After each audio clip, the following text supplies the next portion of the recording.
Hello guys, আসসালামু আলাইকুম। তো ঈদের দিন আমরা সব কাজিনরা মিলে একসাথে হয়ে আমাদের বাসায় সবাই রাত্রে অনেক বেশি আড্ডা করি, আর আড্ডা দিতে দিতে 4-5টা বেজে যায়। তো তখন আমরা সবাই আমাদের বাসায় ঘুমিয়ে পড়ি, উপর নিচে ফ্লোরিং করে ডালাই বিছনা করে। তারপরে সকালে অনেক বেশি খিদা লেগে গিয়েছিল সবার, তো আমি সবার জন্য নাস্তা প্রিপেয়ার করছিলাম। তো এখানে সবার জন্য আমি পোচেক বানাচ্ছিলাম। তো এখানে আমরা সবাই মিলে দুষ্টামি করছিলাম লবণ নিয়ে, কারণ আমরা সবাই ট্রাই করছিলাম যে তুর্কি স্টাইলে লবণটা দেওয়ার জন্য, কিন্তু আমাদের কেউ ধারা হচ্ছিল না।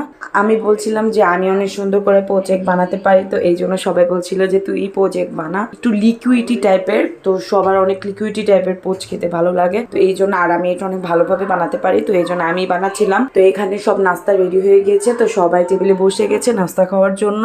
আমরা সবাই মিলে অনেক বেশি এনজয় করেছিলাম, মানে আমরা ঈদের দিনে থেকে ধরে আজকে পর্যন্ত আমরা সারাক্ষণ একসাথে ছিলাম। আমাদের সামনে অনেকগুলো প্রোগ্রামও রয়েছে, তো এই জন্য আমরা সবাই প্ল্যানিং করছিলাম যে কি কি করা যায় বা কি আর কোথায় ঘুরতে যাওয়া যায় ঈদের ভেতর। আর আমাদের আরো কাজিনরা আছে যারা তাদের শ্বশুর বাসা থেকে ঈদের পরের দিন আসছে, তো তাদের সাথে মিলে আমরা আবারও আড্ডা দিব। ঈদের জন্য কাজের লোকদেরকে সব ছুটি দেওয়া হয়েছে, আর সবাই একসাথে নাস্তা করার পর অনেকগুলো থাল বাসন জমে গিয়েছিল, তো আমার একটু চাপ বেশি হয়ে যাবে, তো এটা চিন্তা করে আমি সব থাল বাসন ধুয়ে নিই। তো আমি আবার বলছিলাম যে মেয়েরা সবকিছুই পারে, হাতে মেহেদি দিয়ে থালা বাসনও ধুতে পারে। তো এখানে আমি থালা বাসনগুলো একদম চকাচক করে ফেলেছি। আমার আম্মু অনেক বেশি খুশি হয়ে গেছে যে তার কষ্ট হবে বলে আমি থালা বাসনগুলো ধুয়ে নিচ্ছিলাম।